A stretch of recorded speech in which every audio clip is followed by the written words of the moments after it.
¿Estarías de acuerdo con la pena de muerte en tu país? Los 5 mayores ejecutores: China, Irán, Pakistán, Arabia, Estados Unidos. Ninguno de estos países han logrado disuadir, ni mucho menos disminuir la tasa de crímenes. En algunos casos solo han conseguido incrementarla. Existen razones por las que no se debe permitir la pena de muerte en un país. Para ello debemos desmentir algunos mitos. Mito 1. La pena de muerte servirá para disuadir a los violadores y asesinos. Realidad.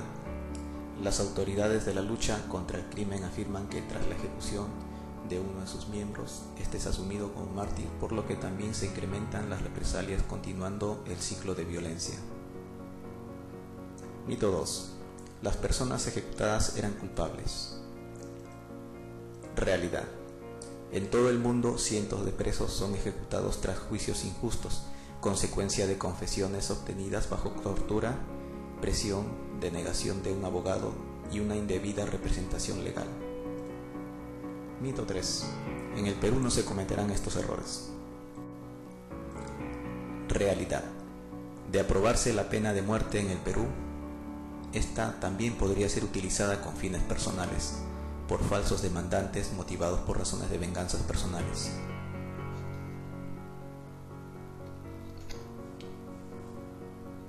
Quienes tengan ciertos cargos públicos o poder económico harían uso de sus influencias para corromper a las autoridades, incluyendo jueces, para emitir sentencias de ejecución contra otros, ya sea por disputa de bienes, discusiones de pareja, rencillas, venganzas personales, con una acusación inventada. Posteriormente se extendería a otros casos menores, a favor de intereses de grupos de poder o grupos de extrema ideología, como el aborto. Por esta razón, los derechos humanos te protegen a ti frente a estos errores y abusos de tus derechos. Veamos algunos casos de personas inocentes ejecutadas por error. George Stinney Jr., 14 años, fue acusado de matar a 2 niñas. No contó con un abogado ni testigos. Su juicio duró 10 minutos y fue ejecutado.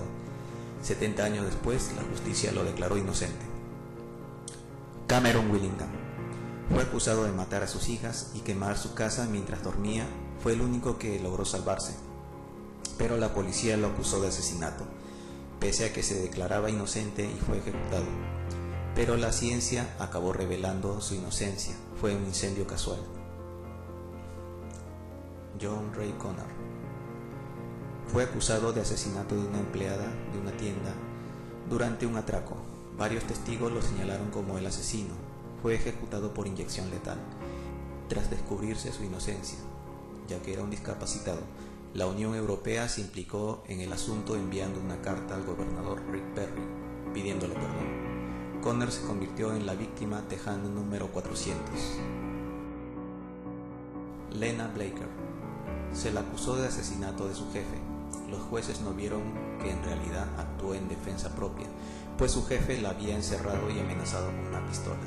Ambos forcejearon y dio un disparo desesperado que salvó su vida. Sin embargo, el Estado le negó el indulto por homicidio involuntario y la ejecutaron en la silla eléctrica.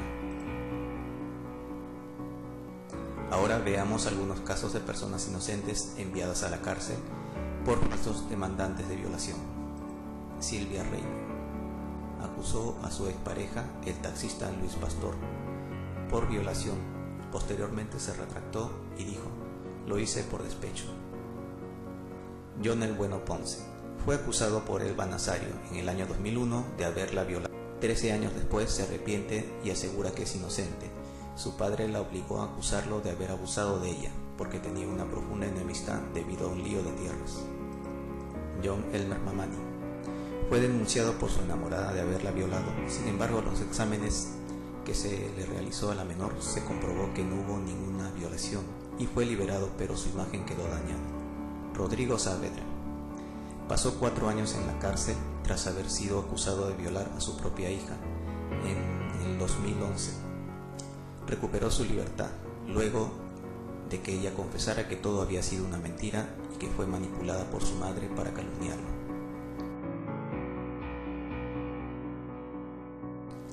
En todo el mundo existen más casos de falsas acusaciones por violación, por el cual muchos inocentes han ido a la cárcel. Muchas de estas falsas víctimas son exparejas o cónyuges quienes mienten por venganza con ayuda de un cómplice, porque existe la violencia femenina.